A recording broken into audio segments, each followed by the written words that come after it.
नमस्कार, बहुत स्वागत है आपका अपना बिहार में। आपके साथ मैं हूं सोनाली सिंह। कुडनी उपचुनाव से पहले बिहार की सियासत शराब पर गरमा रही है। जेडीयू प्रवक्ता ने अभिषेक झा ने अपने फेसबुक पेज पर एक वीडियो जारी किया है जिसमें दावा किया गया है कि बीजेपी की टोपी लगाए कुछ लोग शराब पी रहे हैं और बांट रहे हैं। जेडीयू प्रवक्ता का यह कहना है कि कार्यकर्ताओं को साथ रखने के लिए शराब पार्टी की जा रही है। दूसरी ओर बिहार बीजेपी ने अपने ट्विटर हैंडल पर एक वीडियो पोस्ट किया है। इस वीडियो में कहा गया है कि पासी समाज के लोग शराब की खाली बोतल लेकर दावा कर रहे हैं कि मुख्यमंत्री नीतीश कुमार की कुडनी में जो सभा हुई थी वहां शराब की बोतल मिली थी। हम आपको बताते चले कि ये दोनों वीडियो वायरल है और इस वायरल वीडियो को दोनों ही पार्टियों ने मुद्दा बनाया है जिसका कोई सोर्स अभी तक नहीं मिला है। न्यूज 18 इन वायरल वीडियो की पुष्टि नहीं करता है, लेकिन तस्वीरें आप देखिए अपने टीवी स्क्रीन पर, जहां पर दो वीडियो एक जेडीयू की ओर से जारी किया गया और उसके पलटवार में एक बीजेपी की ओर से जारी किया गया। जेडीयू की ओर से जो वीडियो जारी किया गया है उसमें कुछ लोग हैं जो बीजेपी की टोपी पहने हुए नजर आ रहे हैं और जेडीयू के प्रवक्ता अभिषेक झा की ओर से यह कहना है कि अपने कार्यकर्ताओं को एकजुट रखने के लिए, अपने कार्यकर्ताओं को साथ रखने के लिए वहां पर शराब बांटी जा रही है। वहीं पर बीजेपी ने एक वीडियो जारी किया है जो कि कल की सभा का है, जब कुडनी में मुख्यमंत्री नीतीश कुमार पहुंचे थे। वहां पर पासी समाज के लोगों की ओर से शराब की बोतलें दिखाई गई हैं। तो ये दोनों वीडियो दोनों पार्टियों की ओर से जारी किया गया है। हालांकि इस वीडियो की सत्यता की पुष्टि न्यूज 18 बिल्कुल नहीं करता है। और देखिए, इस वीडियो के सामने आने के बाद अब कई गंभीर सवाल उठ रहे हैं। न्यूज 18 लगातार सवाल उठा रहा है कि आखिर वायरल वीडियो को दोनों पार्टियों की ओर से मुद्दा क्यों बनाया जा रहा है। क्या वीडियो को जानबूझकर चुनाव से पहले तैयार कराया गया है? सवाल यह भी उठता है कि वीडियो के आधार पर एफआईआर दर्ज क्यों नहीं की गई। सवाल यह कि बिना जांच के वीडियो क्यों जारी कर दिया गया। जब कोई प्रमाण नहीं है तो उसके बावजूद भी वीडियो क्यों जारी किया गया। सवाल ये कि क्या बीजेपी की टोपी पहनाकर जानबूझकर वीडियो बनाया गया है। नीतीश की सभा में बोतल की बरामदगी के पीछे क्या कोई सोची समझी साजिश है। सवाल तो यह भी उठता है कि क्या नीतीश की सभा से पहले शराब पी गई थी। क्या बीजेपी कार्यकर्ताओं ने शराब बांटी थी। ये तमाम सवाल इस पूरे मामले को लेकर खड़े हो रहे हैं।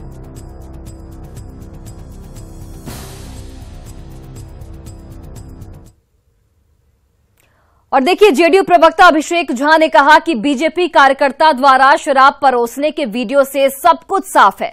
इससे बीजेपी की चाल, चरित्र और चेहरा उजागर हो चुका है।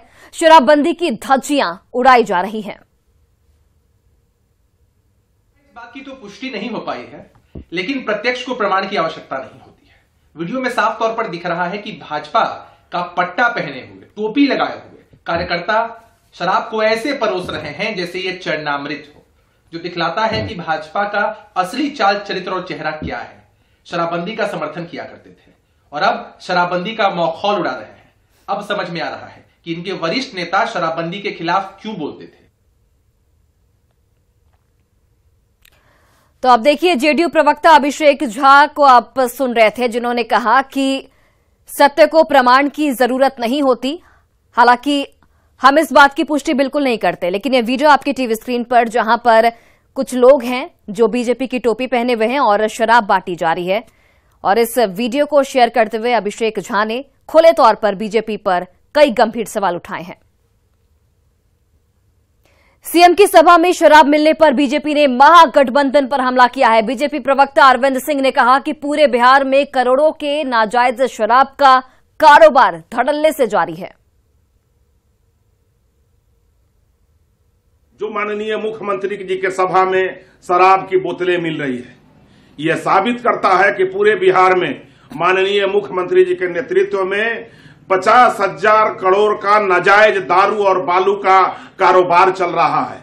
जो राजद और जदयू चुनाव लड़ने के लिए लोकसभा और विधानसभा का एक पैरेलल अर्थव्यवस्था खड़ा की हुई है। और बिहार में ताड़ी पर प्रतिबंध से ताड़ी व्यवसाय से जुड़े लोग काफी परेशान हैं। भागलपुर में भी ताड़ी से अपना और अपने परिवार का पेट भरने वाले इन लोगों की परेशानी आखिर क्या है, इसका जायजा लिया हमारे सहयोगी ने। उत्पाद विभाग के द्वारा जो है कार्रवाई भी की जाती है।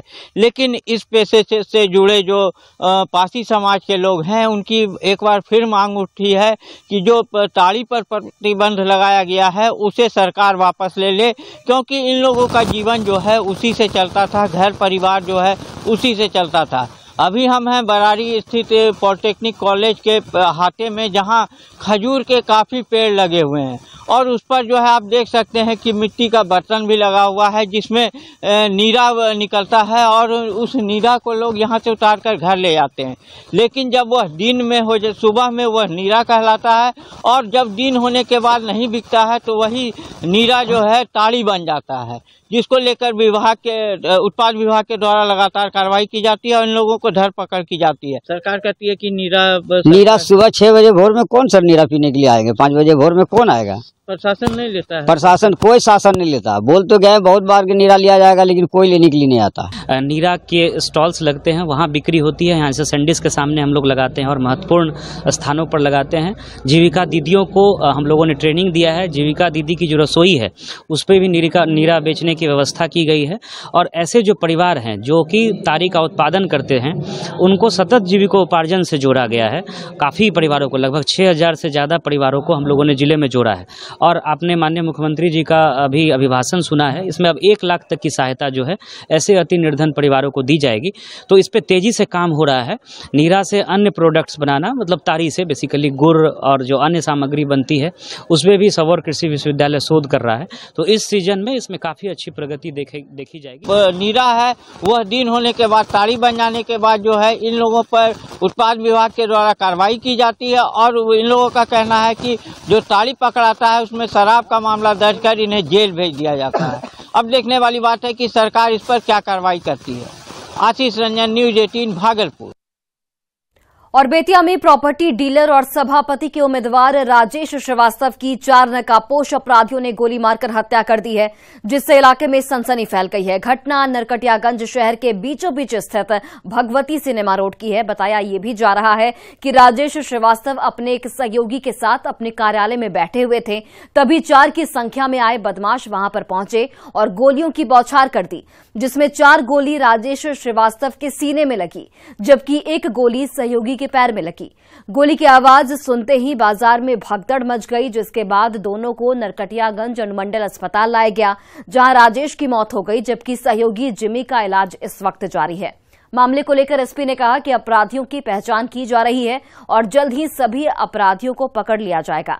हालांकि इस घटना को चुनावी रंजिश और प्रॉपर्टी डीलिंग के विवाद से भी जोड़कर देखा जा रहा है। थाना क्षेत्र के अंतर्गत 2 व्यक्ति को गोली मार दी गई थी। इसमें एक व्यक्ति का डेथ हो चुका है और एक इलाजरत है। और जिन व्यक्ति का डेथ हुआ है वो वहाँ के नगर परिषद के प्रत्याशी भी है और साथ ही साथ प्रॉपर्टी डीलिंग का भी काम करते हैं।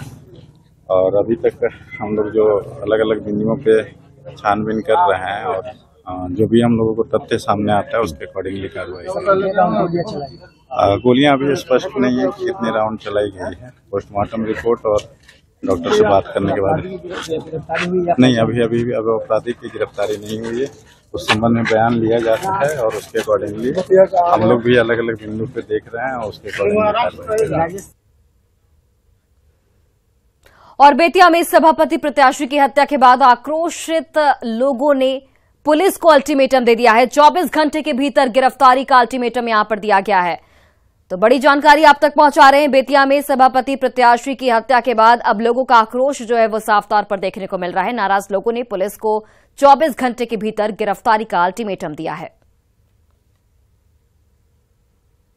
हम लोग एक शादी में गए थे और शादी से लौट के हम लोग लौट ही रहे थे, तब तक हम लोग विजय होटल के पास खड़े हुए थे। तब भैया हमसे पूछा कि कहाँ चला जाए नेता में, तो हम बोले भैया चला जाए नंदपुर चला जाए। तभी एक बाइक से आया 2 आदमी और गोली से फायर किया, वो मेरे पैर पर लगा, उसके बाद भैया के सीना पे लगा। उसके बाद वहाँ पे हम भी गिरे, भैया भी गिर गए और दोनों को फायर करते हुए रास्ता से मिश्रा मार्ग से होते हुए निकल गया। खगड़िया के गोगरी अनुमंडल अस्पताल में फैमिली प्लानिंग के ऑपरेशन में स्वास्थ्य कर्मियों की लापरवाही लगातार सामने आ रही है। फैमिली प्लानिंग का ऑपरेशन कराने मरीज के परिजनों की अगर माने तो स्वास्थ्य कर्मी बिना दवाई के ही खाली सुई दे रहे थे। पकड़े जाने पर वह फिर दवाई भरकर सुई देने पहुंच गए। पूरे मामले पर जब गोगरी अनुमंडल अस्पताल के प्रभारी से बातचीत की गई तो उनका साफ तौर पर कहना है कि यह जांच का विषय है। सत्य पाए जाने पर दोषी स्वास्थ्य कर्मियों पर कार्रवाई की जाएगी। पहला को पड़ गया, दूसरा में आया उसको दे दिया, वही हाथ वाला सुइया लेके मेरे पेशेंट को खाली सुइया भोग दिया। जब दवा नहीं निकला तब फिर हम बोला कि क्या कर रहे हैं, तब धरी, तब फिर दूसरा लेके सिरिंज दवा इसको दी। और केंद्रीय मंत्री पशुपति कुमार पारस ने पीएमसीएच में अरवल मामले की पीड़िता से मुलाकात की है। मुलाकात के बाद उन्होंने कहा कि पीड़िता की हालत ठीक नहीं है। इस दौरान उन्होंने बिहार सरकार पर बड़ा हमला बोला और कहा कि महागठबंधन की सरकार में दलितों खासकर पासवान समाज में पर हमले बढ़ गए हैं। उन्होंने ये भी कहा कि राज्य में लॉ एंड ऑर्डर पूरी तरह से फेल है।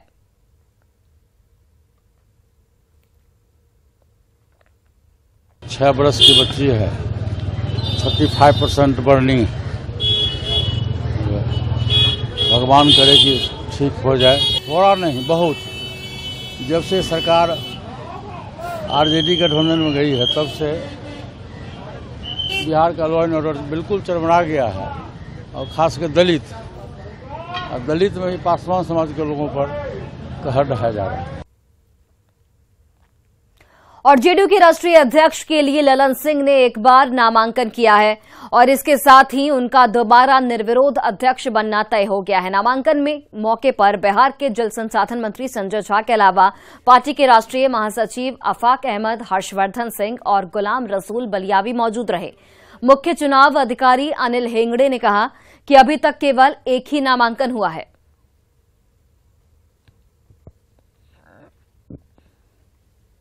कल शाम को, कल दोपहर 3 बजे तक नामांकन का लास्ट ये है। अभी तक मुझे एक ही नॉमिनेशन मिला है कैंडिडेट की तरफ से, और कल दोपहर 3 बजे के बाद स्क्रूटिनी है। वो नॉमिनेशन विड्रॉवल परसों का दिन 5 तारीख को विड्रॉवल 3 बजे तक है। उसके बाद कभी भी हम अनाउंस करेंगे। Thank you. नहीं, 2 प्रस्तावक नहीं, 2-3 सेट प्रस्ताव थे।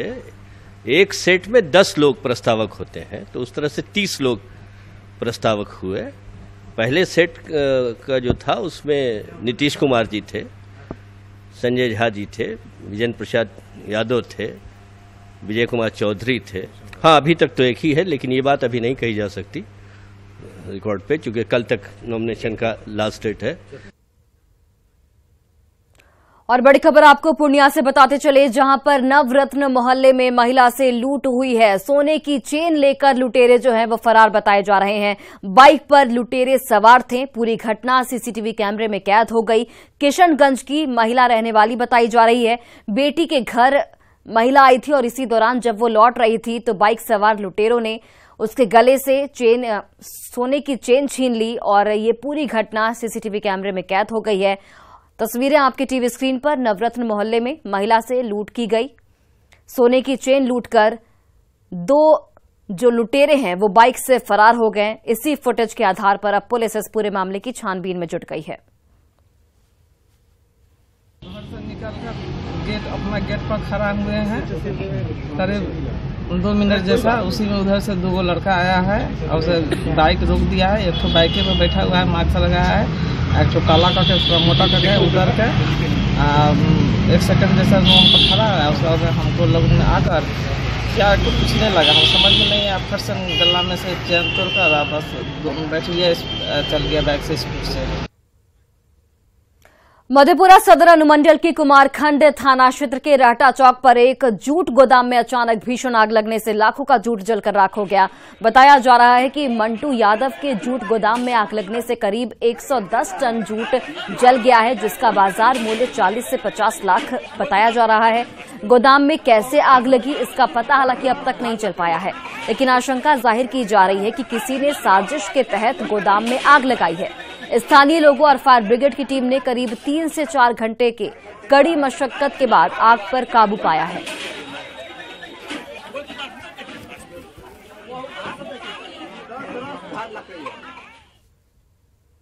बेतिया के नौतन के एसएफसी गोदाम में सड़ा चावल देखकर डीलर भड़क गए और राशन उठाने से इनकार कर दिया। डीलरों ने आरोप लगाया कि एसएफसी गोदाम के मुंशी द्वारा बिना तौल किए ही उन्हें अनाज दिया जाता है, साथ ही सड़ा हुआ अनाज भी दिया जाता है जिसका वितरण वह नहीं कर सकते। डीलरों ने गोदाम के मुंशी को हटाने और साफ अनाज दिए जाने की यहां पर मांग की है। अरवा चावल दे रहे हैं, आधा उसमें उसना आधा अरवा, और उसके बाद सड़ा हुआ चावल दे रहे हैं जो खाने लायक नहीं है।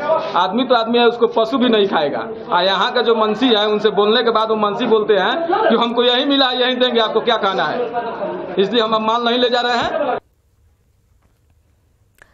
तो एक और बेटे का जन्म हुआ तो वहीं दूसरी ओर सीआरपीएफ जवान रहे पिता का अंतिम संस्कार।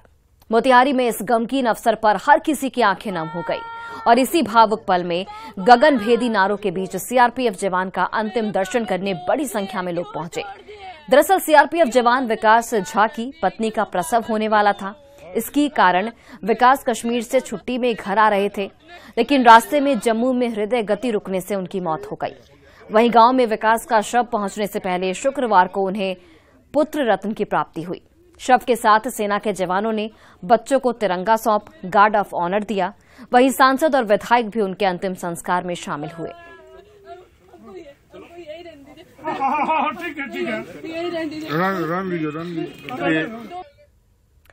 आरजेडी अध्यक्ष लालू प्रसाद यादव की सिंगापुर से एक नई तस्वीर सामने आई है। ये तस्वीर लालू प्रसाद की बेटी रोहिणी आचार्य ने खुद ट्वीट की है। इस ट्वीट में रोहिणी काफी भावुक संदेश लिखती हुई नजर आई है। रोहिणी ने लिखा है कि हमने ईश्वर नहीं देखा, लेकिन ईश्वर के रूप में अपने पापा को देखा है। लालू प्रसाद का 2 दिन बाद किडनी ट्रांसप्लांट होने वाला है। रोहिणी आचार्य अपने पिता को अपनी एक किडनी डोनेट कर रही हैं। तस्वीरें आपके टीवी स्क्रीन पर, जहां पर एक भावुक ट्वीट के साथ रोहिणी आचार्य ने तस्वीर शेयर की और लिखा कि हमने ईश्वर को तो नहीं देखा, लेकिन ईश्वर के रूप में अपने पापा यानी कि अपने पिता को जरूर देखा है।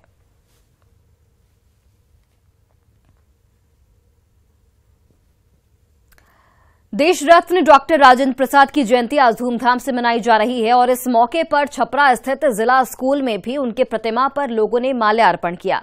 बता दें आपको कि डॉक्टर राजेंद्र प्रसाद छपरा के जिला स्कूल में प्रारंभिक शिक्षा प्राप्त किए थे। यहीं पर उनके परीक्षा के दौरान परीक्षक ने लिखा था कि examinee is better than examiner. हालांकि आज उनकी कोई भी समिति इस विद्यालय में मौजूद नहीं है और जो स्मारक स्थल है वह भी उपेक्षित है, जहां माल्यार्पण के लिए एक सीढ़ी तक मौजूद नहीं है।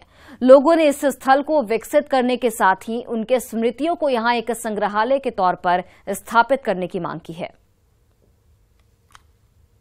शिवाजी में उस समय के जिलाधिकारी ने कुछ विद्यालय से भी पैसे लेकर के और ये करा दिया, लेकिन इस पर गहन चिंतन की जरूरत है। हाँ, काफी दिक्कत होती है, इसलिए इसको और सुविधाजनक बनाया जाना चाहिए। आज बहुत लगभग हमने क्या 10 बरस से राजेंद्र जयंती के मने अवसर पर 3 तारीख के मनावे के प्रयास करी, लेकिन बहुत दिन से उपेक्षा स्कूल के रहल। केहू पूछत न रहे स्कूल के राजेंद्र बाबू के, जे यहाँ पढ़ के पूरा देश के शिक्षा देवे के कोशिश कैलक, वो आज उपेक्षा के शिकार यहाँ बाटे। और छपरा के नगरपालिका चौक पर स्थित देश रत्न डॉक्टर राजेंद्र प्रसाद की प्रतिमा को अब वहां से नहीं हटाया जाएगा। डबल डेकर पुल के निर्माण को लेकर प्रतिमा को हटाने की बात कही जा रही थी, लेकिन डॉक्टर राजेंद्र प्रसाद की जयंती के मौके पर सारण के एडीएम डॉक्टर गगन कुमार ने इसकी घोषणा करते हुए इस प्रतिमा को अब यहां से हटाने से इनकार कर दिया है, बल्कि स्थल को अब भी और भी सुंदर बनाया जाएगा। जिला प्रशासन की घोषणा का डॉक्टर राजेंद्र प्रसाद स्मारक ट्रस्ट समिति के सदस्यों ने स्वागत किया है और कहा है कि राजेंद्र बाबू छपरा के लोगों की शान है और मुख्य चौराहे पर उनकी प्रतिमा लोगों को प्रेरणा देती है। हम लोगों ने देखा है कि निर्माण कार्य के दौरान बहुत सारे चीज शिफ्ट हुए हैं, लेकिन यह एक महत्वपूर्ण ऐतिहासिक धरोहर है। हम लोग की ये कोशिश होगी कि यह स्मारक अपने स्थान पर बना रहे और वहाँ से और ट्रस्ट भवन अपने स्थान पर रहे और वहाँ से न हटे। अरे हमने तो इसके लिए जा करके एसडीओ साहब के यहाँ, डीएम साहब के यहाँ, उनके चेम्बर में मीटिंग हुई। इस कंपनी के लोग वहाँ सबसे बड़े जो इंजीनियर है एग्जीक्यूटिव इंजीनियर शशि कुमार जी आ करके उन्होंने साफ शब्दों में कह दिया कि ये राजेंद्र बाबू की मूर्ति यहाँ से नहीं हटेगी, यथावत रहेगी। और पटना के गांधी मैदान में सीआरडी की ओर से पटना पुस्तक मेले का आयोजन किया गया, जहां युवाओं की दिलचस्पी किताबों में ज्यादा नजर आ रही है। देखिए हमारी सहयोगी विनीता मिश्रा के इस रिपोर्ट को। मोबाइल छोड़िए और किताब पढ़िए, इसी थीम के साथ 3 सालों के बाद सीआरडी की तरफ से पटना के गांधी मैदान में पुस्तक मेले का आयोजन किया गया है, जिसका उद्घाटन हुआ है। और तस्वीरें साफ तौर पर देख सकते हैं कि पुस्तक मेले में उद्घाटन के बाद रौनक कैसी नजर आ रही है। मोबाइल छोड़िए और किताब पढ़िए इस बार की थीम है और इसके मद्देनजर यहाँ सारी किताबें, लगभग सभी प्रकाशन की जो किताबें हैं यहाँ मौजूद है। और एक स्टॉल में अगर आप अंदर आएंगे तो देखेंगे कि अगर आप उपन्यास पढ़ना चाहते हैं तो उपन्यास के लिए यहाँ तमाम किताबें हैं। उपन्यास के साथ साथ अगर आप कहानियों में इंटरेस्ट रखते हैं, कहानियां पढ़ना चाहते हैं, तो अलग अलग जो प्रकाशन है उसके किताब यहाँ मौजूद हैं। कहानी के साथ साथ आलोचना, उसके बाद आलोचना की भी किताबें यहाँ मौजूद हैं। कविता, अगर आप कविता पढ़ने में अगर आपको अच्छा लगता है तो आप उसकी भी किताबें यहाँ से खरीद सकते हैं। सामाजिक सरोकार, इतिहास, अगर इतिहास से जुड़ी हुई बातें आपको रोचक लगती है तो कई प्रकाशन की किताबें यहाँ मौजूद हैं। आप उसे पढ़ सकते हैं, अपने इतिहास की जानकारी ले सकते हैं। और जो पत्रकारिता है, क्योंकि जो युवा हैं वो पत्रकारिता के क्षेत्र में ज्यादा जाना चाह रहे हैं, ऐसे पत्रकारिता के लिए भी किताबें यहाँ मौजूद है। तमाम संगीत, सिनेमा और तमाम ऐसी किताबें, शायरी, कई प्रकाशन की किताबें आपको यहाँ मिल जाएंगी। और खासकर जो युवा वर्ग हैं वो भी पढ़ते हुए आपको यहाँ नजर आएंगे। कई युवा हैं जो किताबों में दिलचस्पी यहाँ दिखा रहे हैं, किताबें पढ़ रहे हैं, क्योंकि इस बार की थीम भी है मोबाइल छोड़िए और किताब पढ़िए। क्या नाम है आपका? कृष्ण मुरारी। कौन सी किताब खरीद रहे हैं आप? खरीद नहीं रहे, देख रहे हैं। किताबों में इंटरेस्ट है बहुत। क्या कुछ सोच कर आए हैं? कैसी किताब लेंगे आप?